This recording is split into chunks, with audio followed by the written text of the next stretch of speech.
तारीख 17 अगस्त 2025 महाराष्ट्र में अहमदनगर के रहने वाले किसान बाबा साहेब सुभाष सरोदे उम्र 44 साल में कर्ज के चलते जहर खाकर खुदकुशी कर ली। उनको 2 बच्चे हैं और उनकी बीवी अभी प्रेग्नेंट है। घर के हालात इतने खराब है कि उनके अंतिम संस्कार करने तक को भी उनके पास पैसे नहीं थे। गाँव वालों ने पैसा इकट्ठा करके उनका अंतिम संस्कार किया। ये तो थी बाबा साहेब सरोदे गरीब किसान की कहानी। ऐसे ही हर दिन भारत में लगभग 30 किसान सुसाइड कर रहे हैं। कहने को तो भारत एक कृषि प्रधान देश है, लेकिन कृषि प्रधान देश होते हुए भी किसान सुसाइड करने पर मजबूर है।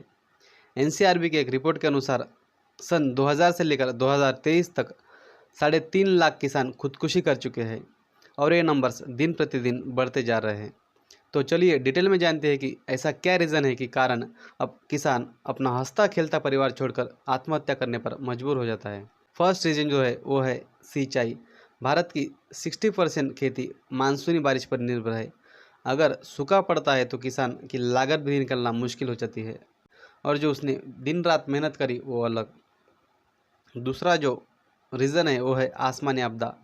किसी साल बारिश इतनी बढ़ जाती है कि बादल फटने से बाढ़ आ जाती है और लगातार हो रही बारिश की वजह से फसल भी खराब हो जाती है और कीट लगने की समस्या भी काफ़ी हद तक बढ़ जाती है। तीसरा रीज़न है टेक्नोलॉजी में कमी। भारत में अभी भी ट्रैक्टर, हार्वेस्टर, ड्रोन, सटीक बुवाई मशीन कुछ चुनिंदा किसानों के पास है और छोटे गरीब किसान इतने महंगे उपकरण खरीद नहीं पाते। चौथा रीज़न है डिजिटल टेक्निक और डेटा की कमी।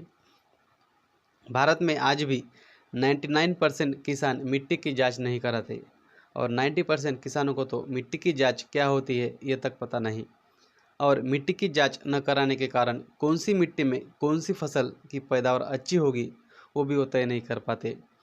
मिट्टी में किस चीज़ की कमी है वो भी उनको पता नहीं चलता, परिणामी उनकी पैदावार बहुत ही कम आती है। और आज भी कई ऐसे किसान हैं जो फसल में लगे हुए रोग पहचान नहीं पाते और अगर पहचान भी लिया तो किस रोग पर क्या दवाई डाले ये उनको समझ नहीं आता और इसी चीज़ का फ़ायदा उठाकर कृषि दुकानदार उनको ठग लेते हैं और मल्टीपल एक्सपेंसिव दवाई उनको थमा देते हैं। पांचवा मेन रीज़न है वो है एमएसपी की समस्या। एमएसपी यानी मिनिमम सपोर्ट प्राइस। यह एक सरकार द्वारा तय किया हुआ न्यूनतम दाम होता है जिस पर सरकार किसानों से फसल खरीदी करने की गारंटी देता है।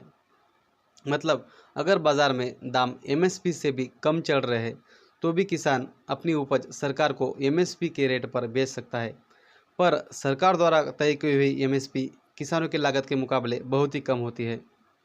अगर किसी साल अच्छी बारिश और किसान की मेहनत, दिन रात की मेहनत से पैदावार अच्छी हो जाती है तो भी एमएसपी के रेट कम होने के कारण किसानों को उतना ज़्यादा फ़ायदा नहीं हो पाता।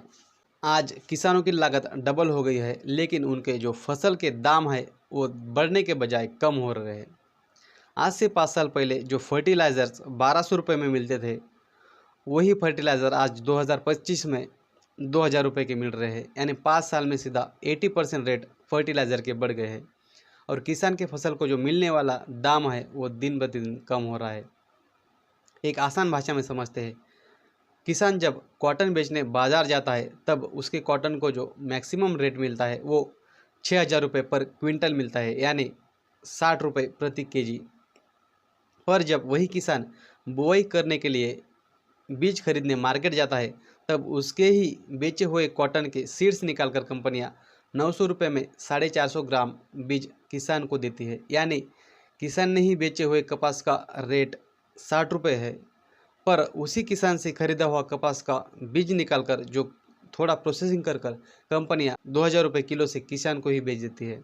इसी प्रकार से जब किसान अरहर बेचने मार्केट जाता है तब उसके अरहर को 70 रुपये पर केजी से रेट मिलता है, पर वही किसान जब बुआई करते समय अरहर खरीदने मार्केट जाता है तब वही अरहर उसको 300 रुपये किलो से खरीदना पड़ता है। और ऐसे ही दिन रात मेहनत करने वाला किसान जो इस देश का अन्नदाता है उसका चारों ओर से शोषण किया जाता है। अगर देश के सभी किसानों ने ठान लिया और एक साल अनाज नहीं हो गया तो भूख से सारे लोग तड़प उठेंगे, पर वो ऐसा नहीं करेगा क्योंकि वो किसान है। वो ना दिन दिखता है ना रात देखता है, सिर्फ अपने परिवार की खुशी के लिए वो जीता है, पर ना चाहते हुए भी हालात के आगे कमज़ोर पड़ जाता है और हंसते खेलते परिवार को अलविदा कह देता है।